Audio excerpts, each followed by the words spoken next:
फिर मेरी 1 बजे छुट्टी हो गई और मेरे घर वाले मुझे आधा घंटा लेट लेने आए। आरसीबी फर्स्ट से थर्ड पे पहुंच गई है। हाँ, तो सारा दुख साथ हो गया था, इसीलिए रोना आ गया मुझे। राम भाई सारा ने welcome to my new blog. So guys, आज का ब्लॉग है ना काफ़ी इंटरेस्टिंग होने वाला और मेरे लिए आज का दिन थोड़ा अजीब होने वाला है, क्योंकि आज है ना गाइस मेरा 9th क्लास में मैं आ गई, तो मेरा सेशन स्टार्ट हो गया नया। तो आज मैं स्कूल जा रही हूँ और भाई डर लग रहा है मुझे सही में। इतने सारे सब्जेक्ट 9th में, फिर नए नए टीचर्स, नए नए दोस्त, सेक्शन चेंज हो गया तो सारे दोस्त इधर से इधर, तो अलग अलग सब बच्चे होंगे, तो पता नहीं क्या एक्सपीरियंस होगा। भाई डर लग रहा है मुझे तो, लेकिन आज हिम्मत करके स्कूल जा रही हूँ मैं। तो आज ग्राउंड का सुबह सुबह रेस्ट है मेरा, तो सोचा कि स्कूल चली जाती हूँ। तो अभी मैं रेडी होती हूँ, नहाती हूँ, फिर स्कूल जाती हूँ। देख लो इसको, ऐसे गाड़ी साफ करती है कोई, जूता रखती है गाड़ी पे। जूता कहाँ रखा तूने? मेरे गंदे हो जाएंगे ना वाइट कपड़े। मैं रेडी हो गई हूँ और स्कूल के रास्ते में हूँ। तो बहुत आज मेरे को बुक्स भी लेनी है स्कूल से, और पहला दिन भी है, नए नए टीचर्स होंगे, नए नए बच्चे होंगे। भाई सबसे ऐसे मिलके पता नहीं कैसा फील होगा, ऐसे डर भी लग रहा है बहुत भयंकर वाला। लेकिन इस बार है ना हिंदी और इंग्लिश की जो टीचर है ना, और शायद फिजिक्स केमिस्ट्री पता नहीं, 3 टीचर सेम ही है जो मेरे को 8th में पढ़ाते थे। बाकी एक मैथ्स है ना, एक सर पढ़ाएंगे। और भाई डर लग रहा है मुझे सही में यार। मेरे को है ना सही में पता नहीं कि 9th एक कौन से ब्लॉक में है और किस जगह है। अब वो भी जाके ढूंढनी पड़ेगी मुझे। मैं चाहती हूँ कि जो मेरे 8th क्लास में अच्छे दोस्त थे वो इस बार मेरे साथ ही हो, लेकिन शायद ही होंगे यार, क्योंकि 4 सेक्शन है ना, तो मेरे 2-3 ही अच्छे दोस्त थे, तो चारों अलग अलग में होंगे, पता नहीं। आज तो गाइज अभी मेरी छुट्टी हो गई आज स्कूल की। देखो मुझे आईडी कार्ड भी मिल गया 9th क्लास का, और ये बुक भी मिल गई। देखो ये इसमें बैग में भी है और इसमें भी है। तो आज मतलब पहले मैं क्लास में गई तो फिर ऐसे 0 पीरियड चल रहा था, और क्लास टीचर थी, वो थी क्लास में जो मुझे इंग्लिश पढ़ाती थी 8th के अंदर, वो मेरी क्लास टीचर है, बहुत अच्छी मैम है। तो उन्होंने मुझे आईडी कार्ड दिया, फिर उन्होंने कहा कि अच्छा तू मेरे क्लास में है, ऐसा करके थोड़ी बात करी। फिर बुक्स का बोला मैंने, तो लाइब्रेरी में गई। लाइब्रेरी में बोला कि ऐसे जूनियर लैब के सामने एक बुक शॉप है, वहाँ से ले लेना। तो वहाँ गई मैं, फिर वहाँ से मैं बुक लेके आई मेरी। फिर बाद में हमारा सबसे पहले इंग्लिश का पीरियड थे 2, फिर ब्रेकफास्ट था, फिर बाद में मैथ्स की क्लास थी। मैथ्स की क्लास में बहुत ही मज़े किए, और इस बार मैथ्स हमें एक सर पढ़ा रहे हैं, बाकी हमेशा टीचर्स ऐसे एक मैम ही पढ़ाती है, लेकिन इस बार सर पढ़ा रहे हैं। तो काफ़ी मज़ेदार पढ़ाई, मज़े आए पढ़ने में। और फिर आज एक नया सब्जेक्ट भी स्टार्ट किया, वो लाइफ स्किल था। उसमें ऐसे लाइफ स्किल के बारे में सिखाया एक मैम ने, वो भी बहुत मैम मस्त है, ऐसे हंसी मजाक करती रहती है, ऐसे मस्त फन से पढ़ाती है, तो उसमें भी काफ़ी मज़े आए। फिर मेरी 1 बजे छुट्टी हो गई और मेरे घर वाले मुझे आधा घंटा लेट लेने आए। स्कूल मैं 7-7:30 स्कूल गई थी, फिर 1 बजे मेरी छुट्टी हो गई थी, लेकिन आधा घंटा मेरे घर वाले लेट आए मुझे लेने, इसीलिए मैं धूप में खड़ी खड़ी परेशान हो गई थी और मुझे गुस्सा आ गया था। फिर मैं रोने लग गई, लेकिन फिर घर आके मतलब बहुत तेज़ भूख भी लगी थी मुझे, धूप में खड़े खड़े पैर दुखने लग गए, और 1-2 बॉटल में पानी भी ख़त्म हो गया, प्यास लग रही थी, तो सारा दुख साथ हो गया था, इसीलिए रोना आ गया मुझे। फिर घर आके खाना खाया, पानी पिया, फिर नींद नहीं ली। पहले मैंने मेरा रिज़ल्ट देखा 8th क्लास का, और फिर खुशी हुई, बाद में नींद ली मैंने, फिर उठ के अब अच्छा फील हो रहा है। और अभी ग्राउंड का रेस्ट है, आज वर्कआउट नहीं करने जाना। तो अब हम बात करते हैं। और इसको पता है कि मेरी गाड़ी के पीछे किसी ने गाड़ी छोड़ दी। मुझे नहीं पता था, मुझे क्या पता, क्या मैं इतना गुस्सा आया, आज मारने का मन किया इसको।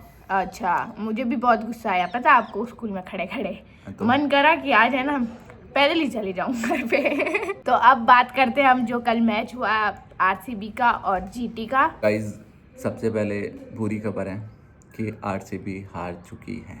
हार चुकी? कोई ट्रॉफी थोड़ी हार गई, बस एक ही मैच आ रही है ना, हार चुकी है। लेकिन सबसे इमोशनल मोमेंट वो था जब सिराज विराट कोहली के सामने बॉल लेकर आए और पहली बॉल फेंकने जब वो आए तो मतलब बॉल एकदम फेंकने तक आ गए थे, ठीक है, फिर वो रुक गए।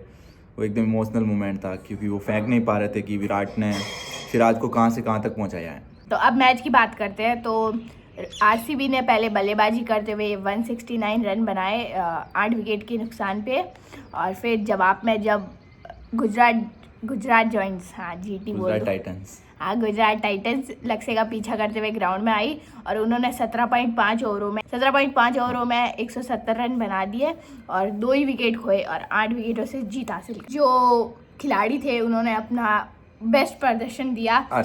आरसीबी में लियम लिविंगस्टन ने 54 रन बनाए 40 गेंदों में, हितेश शर्मा ने 33 रन और टिम डेविड ने 32 रन बनाए। इन सब खिलाड़ियों का आरसीबी की तरफ से बेस्ट परफॉर्मेंस थी। गुजरात की तरफ से जोस बटलर, राजस्थान रॉयल्स भी मिस कर रही है उस जोस को। 73 रन बनाए, 73 रन बनाए। क्या भाई बंदा खेला यार। आरसीबी के सामने ये जोस बटलर क्यों इतना भयंकर खेलता है। और साई सुदर्शन ने 49 और जो रदरफोर्ड है उसने 30 रन समथिंग बनाए। बाजी की बात करें तो गुजरात की तरफ से मोहम्मद सिराज ने 4 ओवरों में 19 रन देकर 3 विकेट लिए। साई किशोर ने 4 ओवर में 22 रन देकर 2 विकेट लिए थे। और आरसीबी की तरफ से भुवनेश्वर कुमार, भाई क्या स्विंग हो रही थी उस बंदे की बॉलिंग। पावर प्ले में 3 ओवर डलवाए सबसे पहले, उसमें 1 विकेट लिया उसने और 23 रन दिए 4 ओवरों में। बहुत ही अच्छी एक विकेट के साथ। आरसीबी इस पूरे मैच की टीम की रणनीतियों के बारे में बात करें तो आरसीबी की जो रणनीति थी उसको फ्लॉप किया गुजरात ने। उनके स्टार्टिंग के 4 विकेट जल्दी चले गए थे, आई थिंक 40 रन समथिंग, 42 पे 4 चले गए थे। उसके बाद जितेश शर्मा और लिविंगस्टन ने पारी को संभाला लेकिन उस विशाल स्कोर तक नहीं पहुंचा पाए। 200 का स्कोर अगर होता तो क्या पता आरसीबी इस मैच में जीत सकती थी, लेकिन गुजरात ने इतने बड़े टारगेट नहीं था। 169 रन था उसका टारगेट था, हाँ 169 का बहुत ही अच्छे से मेंटली मतलब लक्ष्य का पीछा करते हुए एकदम संयम से और आक्रामकता से बल्लेबाजी की। आक्रामकता तो 10 ओवर के बाद दिखाई उन्होंने, और इस लेवल की आक्रामकता दिखाई कि 17.5 में मैच जीत लिया। और बटलर और साई सुदर्शन की जो साझेदारी थी वो भी एक इम्पोर्टेंट थी मैच जीतने में। मैच के इम्पोर्टेंट पॉइंट्स की बात करें तो मोहम्मद सिराज इस मैच का हीरो रहे। उन्होंने 3 विकेट लिए अपनी आरसीबी की पुरानी टीम के विरुद्ध। और इम्पोर्टेंट बिंदु में जोस बटलर की वो 73 रन 39 बॉल्स में, ये भी एक बहुत ही तेज पारी थी। आरसीबी की कमज़ोर शुरुआत, टीम ने जल्दी विकेट खोने की वजह से टीम दबाव में आ गई और बड़े स्कोर तक नहीं पहुंच पाई। और गुजरात की जो बैटिंग लाइनअप थी वो बहुत ही स्ट्रॉन्ग दिख रही थी। अपने घर से बाहर बहुत ही अच्छा खेल रही है गुजरात। बटलर, साई सुदर्शन और रदरफोर्ड, इन तीनों का जो लाइनअप है, ऐसे नाम है ना, रदरफोर्ड, ये सब कुछ ये अलग ही लगते हैं। गाइस इस मैच को जीतकर गुजरात ने जो पॉइंट्स टेबल थी उसमें अपना चौथा स्थान हासिल कर लिया। चौथा स्थान पे पहुंच गई है और आरसीबी फर्स्ट से थर्ड पे पहुंच गई है। हाँ, आरसीबी फर्स्ट से थर्ड पे पहुंच गई है। तो आरसीबी को जो आने वाले मैच है उसमें बेटर परफॉर्मेंस करनी होगी और मैच जीतने होंगे। अब इस वीडियो में आप अपने विचार प्रकट कीजिए।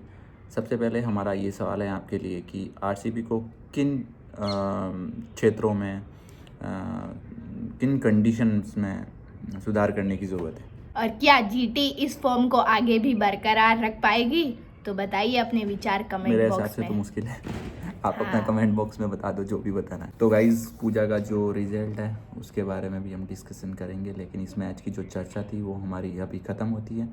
और नहीं, इस ब्लॉग में नहीं, कल वाले ब्लॉग में आएगा पूजा का रिजल्ट। भाई सही में एक छोटी सी हिंट दे देती हूँ मैं आपको। देखो हिंदी है ना, हिंदी में मेरे एनुअल एग्जाम में 80 में से 78.5 मार्क्स आए, ओनली 1.5 मार्क्स कटा है। और आप इस ब्लॉग में ये भी बता दीजिए कि पूजा के कितने परसेंटेज बने। हाँ, हिंदी का बता, ये आपको टास्क है। हिंदी का एक सब्जेक्ट का इसने बता दिया, अब आपके पास टास्क है कि इसके कितने परसेंटेज बने। जो कल व्लॉग होगा ना उसमें मैं मेरी 9th क्लास में कौन से सब्जेक्ट है, कितनी सारी बुक्स है, कितनी सारी नोटबुक्स है, और कल या परसों वाले ब्लॉग में भी हम इतनी। उसको, क्योंकि बहुत इसका एक अलग ब्लॉग बनाना पड़ेगा हमको कि बुक्स बहुत सारी है। एकदम 9th क्लास आने के बाद घबराहट फील होती है। घबराहट मुझे भी हुई थी। बहुत फील हुई भाई मेरे को तो। फिर मेरे बाद में है ना 8 तक तो भाई हम जहाँ पे पढ़ते थे पास हो जाते थे, बट 9th क्लास में आने के बाद पता चला कि पढ़ाई क्या चीज़ होती है। लेकिन है ना मेरे को बस इसी चीज़ की घबराहट थी कि है ना सारे बच्चे नए थे। अगर मेरी कोई तो भी एक तेरी क्लास का नहीं 4 बच्चे हैं, हम सिर्फ 8C के 9th A में। तो है ना क्या कि अगर 8C वाले सेम बच्चे होते ना 9th A में तो भाई सही में क्या मजे आते। 9th एक अलग ही होती, क्योंकि है ना 8C में कोई ऐसे जज करने वाले बच्चे नहीं थे। अब मैं 9th A में किसी को जानती नहीं हूँ, तो भाई कभी कुछ है ना मैम को बोल दे कुछ तो बच्चे क्या है ना कि जज करने लग जाते हैं कुछ, तो इसीलिए है ना मैं कुछ बोलती नहीं हूँ किसी से। आज पहला दिन है। हाँ भाई, अभी तो इसकी शुरुआत होगी, फिर पता चलेगा इसको कि कैसे बोलती है वही। और मेरी भाई क्लास टीचर इंग्लिश की है, तो मतलब मेरे को इंग्लिश में एक्सपर्ट बना देगी मैम सही में। इसी के साथ ये आज के ब्लॉग को हम एंड करते हैं, ख़त्म करते हैं। तो बताइए कैसा लगा। अगर आपको अच्छा लगा हो तो लाइक और शेयर कीजिए। मिलते हैं गाइस नेक्स्ट ब्लॉग में। Thank you for watching, bye.